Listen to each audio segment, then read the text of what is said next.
Hello friends, Canva की इस pro series में आपका स्वागत है। अभी तक हमने बेसिक जो इन्फॉर्मेशन ली है, जितना भी काम हमने किया है, सब ऑलमोस्ट इमेजेस के ऊपर काम किया है। अब हम अगर बात करें तो हमारे पास इमेजेस के अलावा एनिमेटेड वीडियोस भी रहते हैं। उसके ऊपर आप एनिमेटेड वीडियोस का यूज़ कर सकते हो। एनिमेटेड वीडियोस के लिए भी कैनवा बहुत सारे पहले से प्री डिफाइंड टेम्पलेट्स आपको देता है, जिनका यूज़ आप बड़ी आसानी से कर सकते हो।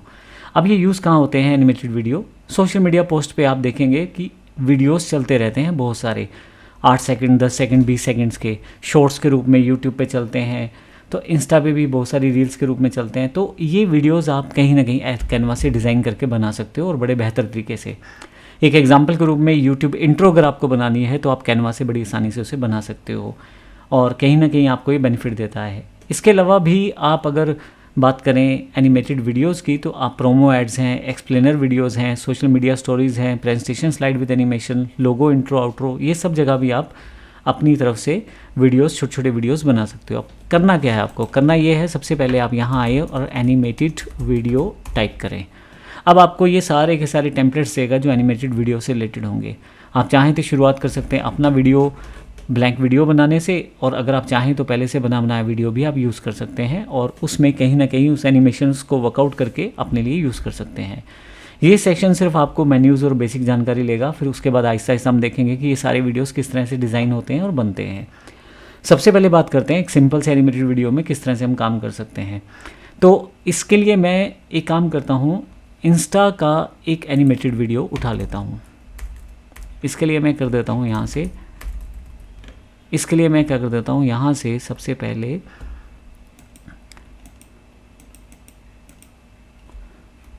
इसके लिए सबसे पहले मैं यहाँ इंस्टा एनिमेटेड वीडियोस टाइप कर देता हूँ।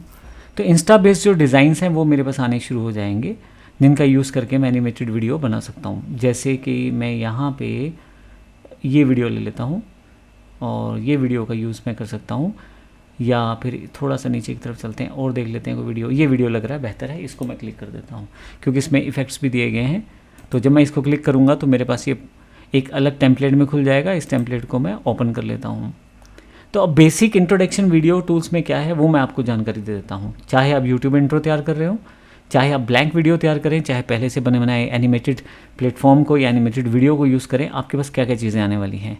बेसिकली आपके पास एक तो वो प्लेस आएगा जहां आपका वीडियो है और नीचे एक टाइमलाइन आपके पास आ जाएगी।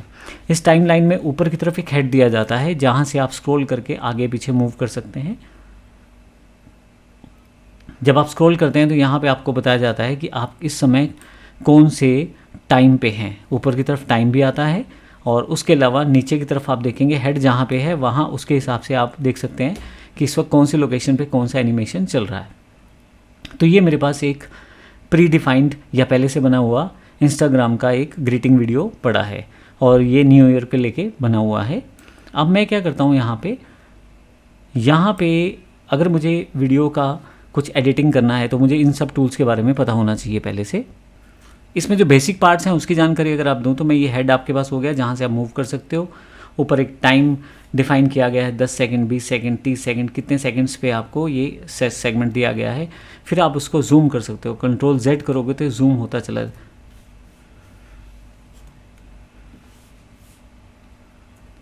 यहाँ आप अगर कंट्रोल दबा के रखो और माउस के स्क्रॉलर बटन, जो गोल सा एक बटन होता है बीच में दो बटनों के, उसको अगर आप नीचे की तरफ घुमाओगे तो ये आपको टाइम लाइन को जूम इन करने देगा। अब देखें ये जो टाइम है 1 सेकंड, 2 सेकंड, 3 सेकंड इस तरह से बढ़ गया है, जो कि पहले कुछ 5-5 सेकंड की डिफरेंस पे दिखाई दे रहा था।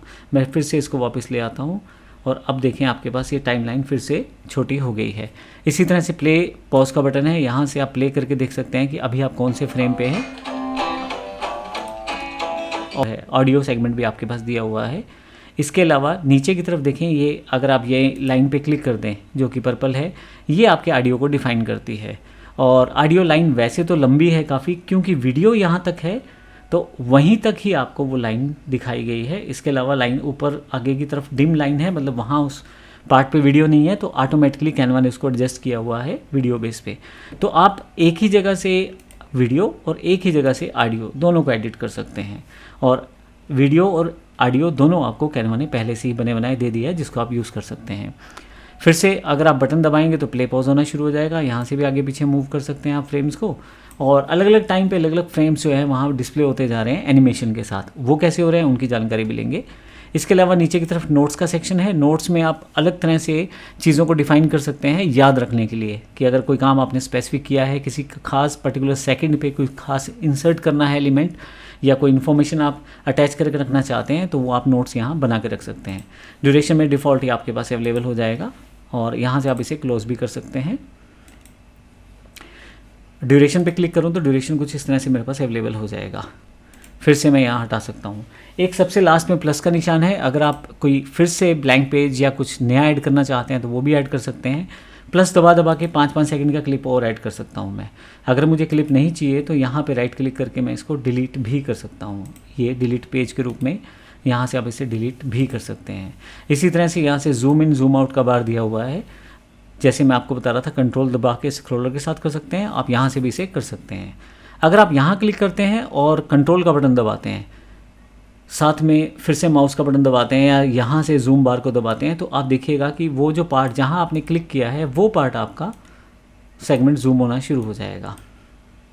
अभी माउस का हेड यहाँ है तो ये जूम इसको कर रहा है, लेकिन अगर मुझे इसको जूम करना है तो कंट्रोल के साथ मैं यहाँ माउस के स्क्रॉलर बटन को दबाऊँगा तो वो जूम होना शुरू हो जाएगा। जिस पार्ट को आप क्लिक कर रहे हैं वो पार्ट अलग लेयर के रूप में आपके पास आ जाएगा। देखें, अगर आप एक से अधिक पार्ट को क्लिक कर रहे हैं तो वो सभी वहाँ आने शुरू हो जाएंगे। कहाँ तक ये एनिमेटेड रूप में है वो लाइन उसको एक्सपेंड करके दिखा रही है कि कहाँ तक ये हैं। तो ये पूरे के पूरे 5 सेकंड के क्लिप में है, शुरू से लेकर एंड तक ये बने हुए हैं, और हैप्पी न्यू ईयर शुरू से लेकर एंड तक इसमें आ रहा है। तो एक तरह से इन्होंने यहाँ पे इसे डिफ़ाइन कर दिया है। यहाँ से ये शुरू हो रहे हैं, अभी तक नहीं है, और जैसे ही हेड यहाँ पहुँचता है यहाँ से हैप्पी आना शुरू होता है, फिर न्यू, फिर 2025। तो इस तरह से वो पूरी स्क्रीन में बने रहते हैं। इसके लिए आप अगर पीछे की तरफ देखें तो एक वीडियो भी चल रहा होता है बैकग्राउंड में, और जो कि नीचे की तरफ पूरी लेयर में है, और नीचे की तरफ भी 2 टेक्स्ट दिए हुए हैं, ये भी आपके पास यहाँ दिखाई दे रहे हैं। तो इन सभी टेक्स्ट को अगर आप क्लिक कर लें, मैं शिफ्ट दबा के रखता हूँ तो मेरे पास एक से ज़्यादा एलिमेंट सेलेक्ट होने शुरू हो जाते हैं कुछ इस तरह से।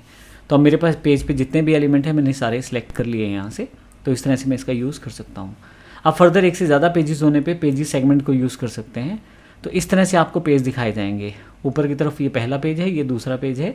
जैसे नॉर्मल ग्राफिक्स में आप काम करते हो वैसे इसमें ग्राफिक में काम कर सकते हो। मान लो ये नहीं चाहिए, डिलीट कर दिया, मूव कर दिया, एनिमेशन एज इट इज़ बनी रहेगी। ये नहीं चाहिए, हटा सकते हैं, एडिट कर सकते हैं। इसके अलावा आप ग्रिड मोड में इसको देख सकते हैं। ग्रिड व्यू में बेनिफिट ये रहता है कि आप एक साथ सारी स्लाइड्स को एक ही जगह पे देख पाते हैं। फाइनली जो लास्ट बटन रहता है प्रीव्यू के लिए है, जो बड़ा करके पूरी स्क्रीन पे आपको प्रीव्यू दिखाएगा। तो यहाँ से आप आसानी से इसका प्रीव्यू देख सकते हैं। एस्केप का बटन दबाने पे आप बाहर आ जाएंगे और फिर से ग्रिड व्यू में वापस आ जाएंगे। यहाँ से ग्रिड व्यू आप यहीं से ऑफ कर सकते हैं और नॉर्मल पेज में आ सकते हैं। और फिर से आप यहाँ पे अगर यहाँ क्लिक करें आप प्रोसेस पे, तो फिर से आपके पास यहाँ ऑप्शन अवेलेबल हो जाएंगे। वहीं पेजेस में अगर आप देखना चाहते हैं पेजेस में, अदरवाइज़ पेजेस पे दोबारा क्लिक करेंगे तो टाइमलाइन नीचे दोबारा आ जाएगी। फिर से पेजेस पे क्लिक करेंगे तो एक छोटा सा बटन यहाँ नीचे की तरफ प्लेस हो जाएगा ऐड पेज के रूप में, लेकिन वो हट जाएगा सेक्शन जो आपका टाइमलाइन के साथ था। तो ये बेसिक कुछ चीज़ें मैंने आपको बताया है कि किस तरह से एनिमेशंस काम करती हैं और किस तरह से स्लाइड्स आपकी यहाँ पे अवेलेबल रहती हैं। अगले सेक्शन में देखेंगे किस तरह से हम इसको और इम्प्रोवाइज़ करके और बेहतर वीडियोज़ को बनाना सीखेंगे। धन्यवाद।